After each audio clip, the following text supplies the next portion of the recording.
இப்ப நீங்க பாக்குற இந்த மாதிரி டிஷ்யூ குர்த்திஸ் எல்லாம் ஒரு காம்போல கொடுத்திருக்காங்க. மாஸ்ரீ கார்மெண்ட்ஸ் எடேர் ஸ்ட்ரீட்ல இருக்குங்க. என்ன ஒரு காம்போன்னு நினைக்கிறீங்க? அன்பிலீவபிள், யாருமே கொடுக்காத ஒரு காம்போ தான் இந்த மாதிரி டிஷ்யூ குர்த்திஸ் எல்லாமே. 2 பீசஸ் 2 குர்த்தி எடுத்தீங்க அப்படின்னா ஜஸ்ட் நமக்கு வந்து பாத்தீங்கன்னா 599 rupees தான். XL double XL up to double XL வரைக்கும் நமக்கு வச்சிருக்காங்க. கலர்ஸ் எல்லாமே செம்ம சூப்பர் வைப்ரண்டா இருக்குங்க. இதெல்லாம் பாருங்க எவ்வளவு சூப்பரா இருக்குன்னு.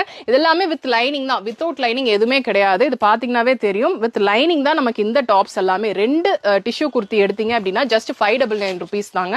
இதெல்லாமே நீங்க டைரக்டா விசிட் பண்ணி எடுத்துக்கலாம். இதெல்லாமே ஸ்டாக் இருக்கிற வரைக்கும் மட்டும்தான். ஸ்டாக் முடிஞ்சிருச்சு அப்படின்னா கண்டிப்பா நமக்கு வந்து பாத்தீங்கன்னா இந்த கலெக்ஷன்ஸ் எல்லாமே இருக்காது. இல்லனா பிரைஸ் வந்து ரிவர்ஸ் ஆயிரும். முடிஞ்ச அளவுக்கு வீடியோ பார்த்த உடனே நீங்க வந்து எடுத்துருங்க. இல்லனா ஆன்லைன் ஷாப்பிங் நீங்க வந்து பண்ணிக்கோங்க. ஷாப் டீடைல்ஸ் எல்லாமே நான் டிஸ்கிரிப்ஷன்ல ஸ்கிரீன்ல கொடுக்குற செக் அவுட் பண்ணிக்கோங்க. கலர்ஸ் அண்ட் டிசைன்ஸ் எல்லாமே வந்து பாத்தீங்கன்னா வேற லெவல்ல வச்சிருக்காங்க. Sizes up to double XL வரைக்கும் இருக்கு. ஸோ ஷாப் டீடைல்ஸ் எல்லாமே நான் டிஸ்கிரிப்ஷன்ல கொடுக்குறேன். நீங்க செக் அவுட் பண்ணிக்கோங்க.